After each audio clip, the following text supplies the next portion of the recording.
Baik, kita lanjutkan, saudara. Saya ke Pak Kade. Pak Kade, kan ini menarik ya. Jadi di rumah itu kita tahu lingkungan perannya sangat luar biasa. Terus kemudian kita tidak juga lepas dengan lembaga-lembaga pendidikan, misalnya pendidikan lembaga-lembaga yang formal gitu kan.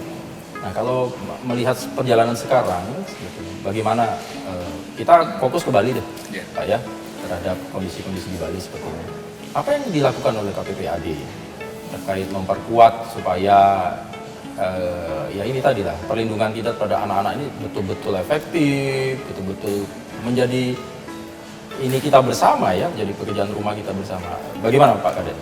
Ini kita tidak hanya terpaku kepada tupoksi KPPAD Provinsi Bali ya, karena sebagaimana yang tertuang dalam Perda Perlindungan Anak Provinsi Bali nomor 6 tahun 2014, kemudian kita diturunkan jadi Pergub terkait dengan perlindungan anak dan pembentukan KPPAD nomor 48 tahun 2015 itu tupoksi kita pengawasan.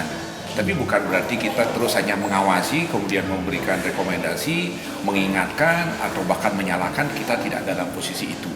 Posisi kita harus bersinergi, berkolaborasi. Jadi semua stakeholder perlindungan anak yang pernah mulai dari keluarga, lingkungan masyarakat, kemudian instansi atau dinas atau lembaga terkait, karena di lingkungan terkecil pun termasuk Banjar di Bali ada yang cukup kuat punya peran, kemudian desa juga termasuk desa adat itu sangat kuat sekali, termasuk dinas-dinas atau termasuk penegak hukum.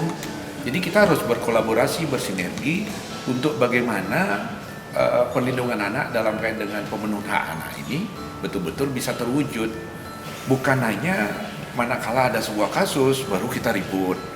Jadi kita hanya mau menyelesaikan suatu kasus di hilirnya, tapi di hulu kurang tersentuh. Ya, bentuk-bentuk yang perlu kita tingkatkan dalam berbagai kesempatan adalah bersinergi melalui sosialisasi, kemudian bersinergi dengan melakukan edukasi juga, kemudian bersinergi melakukan langkah-langkah nyata. Jadi langkah-langkah nyatanya dalam bentuk berbagai kegiatan, karena kita nggak cukup hanya tanda petik gitu memberikan ceramah dengan teori-teori. Lebih bagus kita berkegiatan, di dalam kegiatan itulah kita masukkan aspek-aspek pemenuhan hak anak, perlindungan hak anak, kemudian juga mencegah kekerasan, dan kita berikan contoh-contoh. Bahkan KPPAD sudah membuat sebuah bentuk yang sangat sederhana melalui pendidikan, yaitu bermain sambil belajar. Itu di Bali itu lewat simulasi gitu. Jadi kita membuat simulasi, di dalamnya itu ada pemenuhan hak anak, kemudian hal-hal yang berbau kekerasan terhadap anak, kita ajak bermain.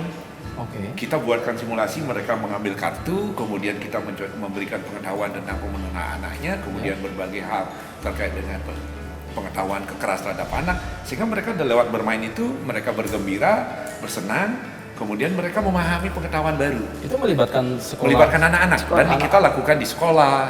Kemudian bahkan kita juga adakan di lingkungan kegiatan seperti kemarin kita adakan di kegiatan PAUD Parenting. Jadi pendidikan orang tua di lingkungan PAUD. Juga kita bisa lakukan di masyarakat juga. Bahkan sebenarnya kita memiliki lembaga yang sangat dekat dan sangat punya peran penting di masyarakat, yaitu PKK.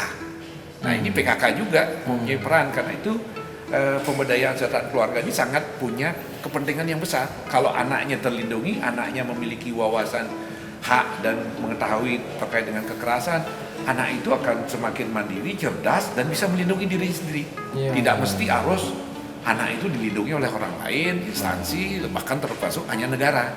Jadi peran mereka lah yang kita dorong supaya anak itu bisa mandiri lewat berbagai kegiatan pendidikan, baik pendidikan formal, non formal maupun informal. Nah, inilah sebenarnya masih sangat banyak yang kita lakukan. Juga kita lakukan berbagai media. Kita membuat media sosialisasi, membuat iklan layan masyarakat, atau kita membuat lomba-lomba di dalamnya ada terkait dengan perlindungan anak. Misalnya poster anti kekerasan, kita buat lomba, atau kita buat kartun tentang keras, termasuk dalam waktu dekat ini kita mengadakan peringatan Hari Anak Nasional Provinsi Bali. Nah, di dalamnya di situ juga ada berbagai kegiatan, dan salah satunya membentuk duta sekolah untuk perlindungan anak. Dan ini sudah berjalan. Dan kita melibatkan anak-anak sekolah untuk membuat coretan surat tentang apa pengalaman mereka di lingkungan terdekat, baik lingkungan rumah, masyarakat maupun di sekolahnya hal-hal yang berbau tentang kekerasan atau perlindungan anak. Mereka menulisnya, kemudian kita Itu nanti dilombakan? dilombakan. Oh. Nah, nanti akan terpilih duta sekolah perlindungan anak Provinsi Bali maupun duta sekolah perlindungan anak untuk kabupaten kota. Oke. Dan Itu kita tingkat harapkan- apa tuh Pak?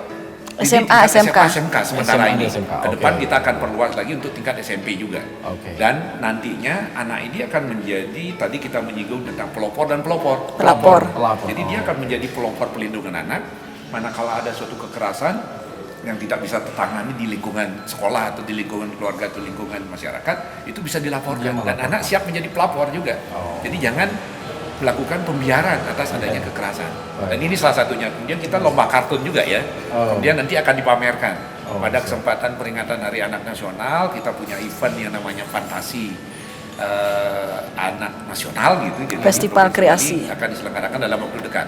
Tepatnya tanggal 6 6 Agustus, tapi mulai 1 Agustus 1 sudah ya. Agustus. Ada Oh, pameran, dan bahkan depan kita ya. mengundang berbagai kegiatan parenting, lomba, kemudian warnai dan lain-lain. Oh, Sangat menarik. banyak itu bentuk sosialisasi perlindungan anak dan pemenuhan anak juga. Nah, kalau sinergitas dengan KPID apa? Dengan KPID kita punya Sudah MOU. punya sinergisitas juga. Gimana Bu Yudi? Apa Kita nih? punya MOU.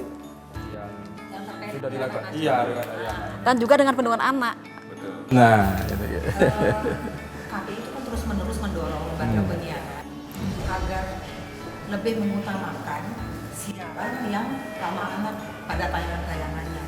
Karena sesuai dengan kajian dari Yayasan Pengembangan Media Anak, justru acara-acara yang ramah anak itu dari tahun ke tahun itu menurun, Berkurang. berkurang jumlahnya seperti itu. Nah, kita dorong terus lembaga penyiaran untuk memproduksi dan menayangkan acara-acara yang ramah anak.